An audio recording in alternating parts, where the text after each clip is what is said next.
ঠিক এইভাবে আস্তে আস্তে তুলে নেব। এই যে কত সুন্দর উঠে গেল।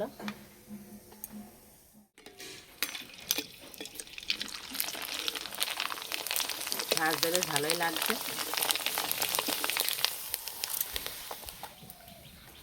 একটা পাঁপড় ভেঙে দেখাচ্ছি কতটা মুচমুচে হয়েছে। এই যে নমস্কার বন্ধুরা, আমি মধুমিতা। আজকে আমি কোনো রকম মাখামাখি বা বেলাবেলি ঝামেলা ছাড়া খুব সহজ পদ্ধতিতে ময়দার পাঁপড় তৈরি করে দেখাবো। তা পাঁপড় তো অনেক রকমের হয়, কিন্তু এই ময়দার পাঁপড়ের স্বাদই আলাদা, খেতে দারুণ লাগে। তা পুরো ভিডিওটা দেখতে থাকবেন, আশা করছি খুবই ভালো লাগবে। এক বাটি ময়দা নিয়েছি, আর এই এক বাটি ময়দাতে অনেকগুলোই পাঁপড় হবে। তো ময়দাটা আমি চেলে নেব।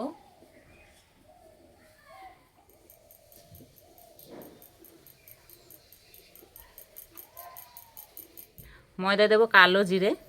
এই কালো জিরে দিলে না পাঁপড়গুলো খেতে দারুণ লাগে। অল্প করে জল দেবার গুলে নেব। জল একবারেই দেব না, অল্প অল্প দেবার, এভাবে মেশাতে থাকবো।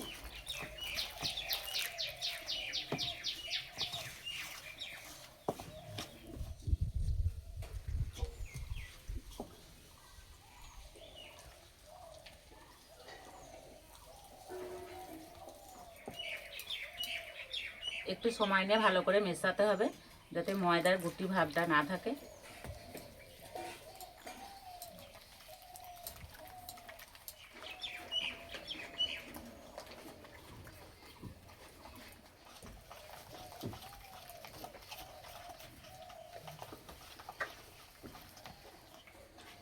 ব্যাটারে ঘনত্বটা ঠিক এইরকম হবে, খুব পাতলাও হবে না, খুব মোটাও হবে না।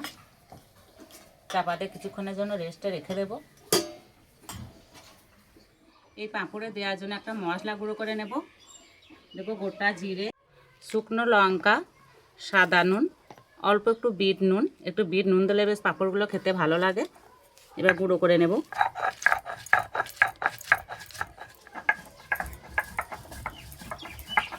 নুনের সঙ্গে যদি শুকনো লঙ্কা গুঁড়ো করা হয় না, তাহলে খুব তাড়াতাড়ি গুঁড়ো হয়ে যায়।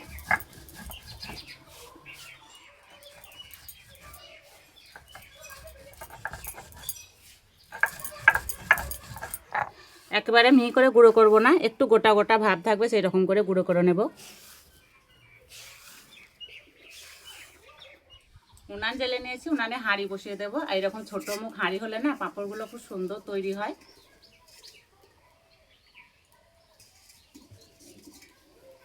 হাঁড়ির মধ্যে জল দিয়ে দেবো। ঢাকা দিয়ে জল খুব ভালো করে গরম করে নেব। জল যত ভালো গরম হবে পাঁপড়গুলো ততই তাড়াতাড়ি তৈরি হবে।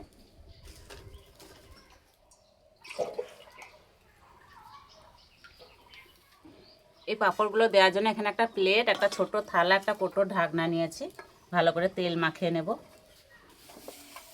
আপনাদের যেটাতে সুবিধা মনে হবে সেইটাতে দিয়ে দিতে পারেন। তেল বেশি দেব না। চাপাটা খুলে দেব। এবার মশলা গুঁড়োটা দিয়ে দেব।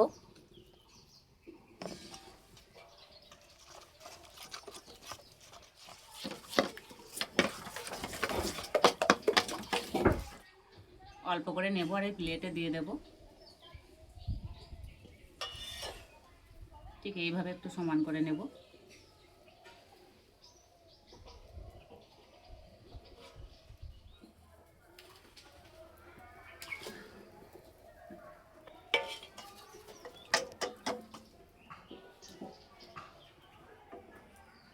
প্রত্যেকবার দেওয়ার আগে এইভাবে একটু ঘুলিয়ে নিতে হবে।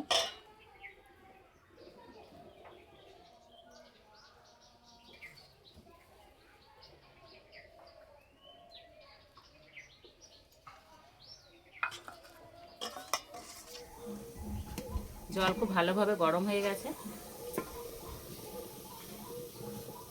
এই প্লেটটা বসিয়ে দেব। উপর দিয়ে চাপা দিয়ে দেব।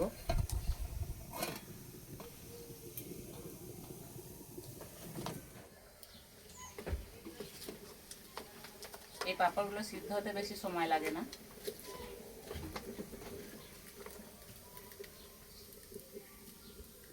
চাপাটা খুলে দেব। এই যে কালার চেঞ্জ হয়ে গেছে, এবার নামিয়ে দেব।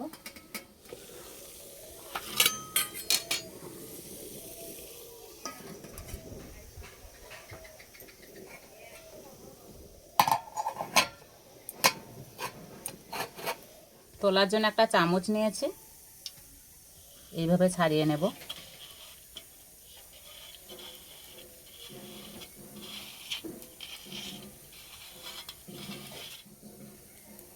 ঠিক এইভাবে আস্তে আস্তে তুলে নেব। এই যে কত সুন্দর উঠে গেল।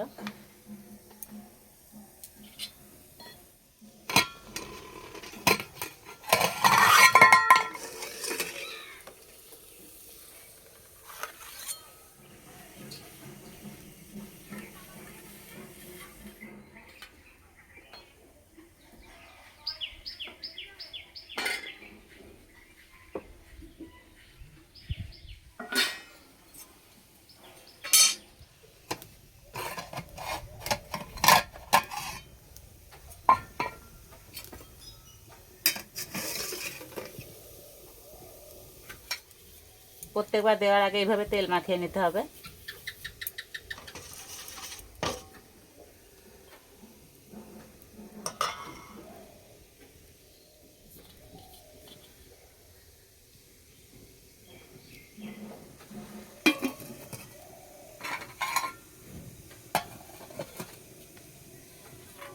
পাঁপড়গুলো হতে একদমই সময় লাগছে না।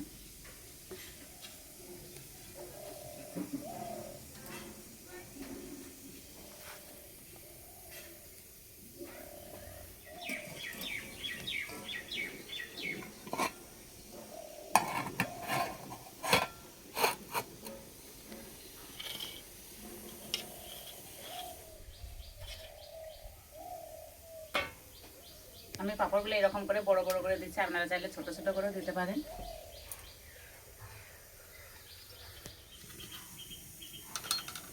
এই পাঁপড়গুলো গরম অবস্থায় রোদে দিলে হবে না, তাহলে সব এক জায়গায় জড়ো হয়ে যাবে। ভালো করে ঠান্ডা করে নেব, তারপরে রোদে দেব।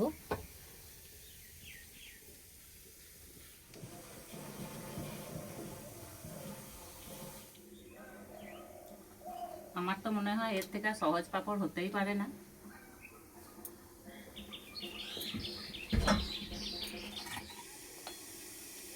এই পাঁপড়গুলো প্লেটে থেকে তুলতে এতটা ভালো লাগে না, মনে হয় যেন তুলেই যায়। পাঁপড়গুলো খুব ভালোভাবে ঠান্ডা হয়ে গেছে, এবার রোদে দেব, আর দুটো রোদে শুকালেই হয়ে যাবে।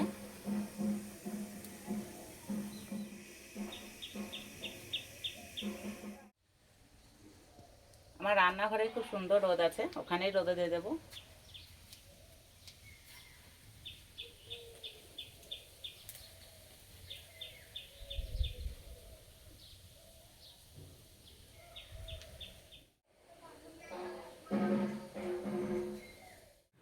সব পাঁপড়গুলো শুকিয়ে নিয়ে চলে এসেছি। তো আমি পাঁপড়গুলো দুটো রোদে শুকিয়েছে, আর একদম চড়া রোদে শুকায়নি, হালকা রোদে শুকিয়ে নিয়েছি। আর এই যে প্রত্যেকটা পাঁপড় কি সুন্দর হয়েছে, একটাও কিন্তু ফেটে যায়নি। এবার ভেজে নেব। পাঁপড়গুলো ভাজার জন্য কড়াই একটু বেশি করে তেল দেব। তেল ভালো করে গরম করে নিয়েছি, এবার দিয়ে দেব।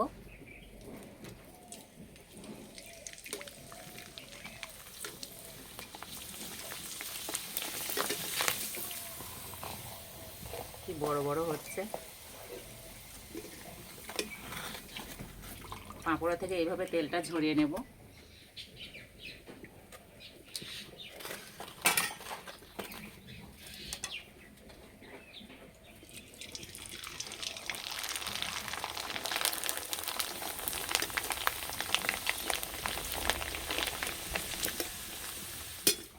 আমি তো ভাবতেই পারিনি যে এত বড় বড় হবে পাঁপড়গুলো।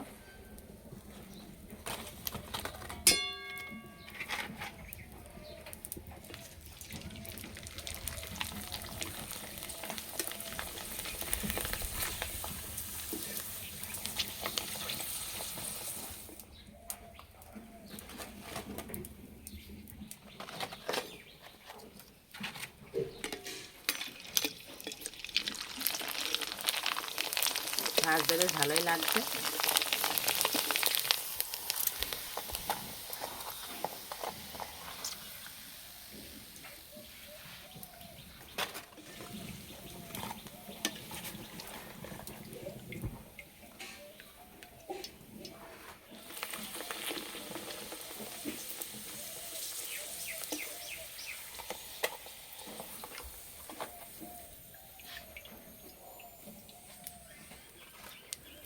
সবগুলো ভাজবো না, একটা পাঁপড় ভেঙে দেখাচ্ছি কতটা মুচমুচে হয়েছে। এই যে নাও সুনিতা নাও।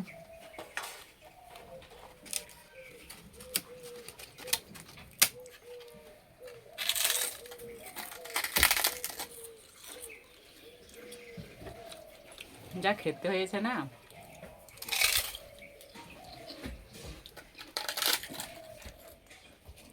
ময়দা দিয়ে যে এরকম মজার পাঁপড় তৈরি করা হয়, না বানালে বুঝতেই পারবেন না।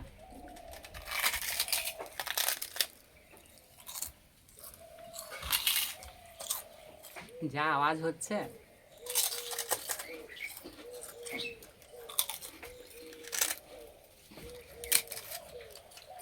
এইভাবে তৈরি করে খেয়ে আমাকে কমেন্টে জানাবেন কেমন লেগেছে। আজকে পাঁপড়ের রেসিপিটি ভালো লাগলে বন্ধুদের সঙ্গে শেয়ার করবেন, চ্যানেলটি সাবস্ক্রাইব করবেন। আজকে এই পর্যন্ত, আবার অন্য কোনো রেসিপিতে দেখা হবে। সবাই সুস্থ থাকবেন, ভালো থাকবেন, সাবধানে থাকবেন।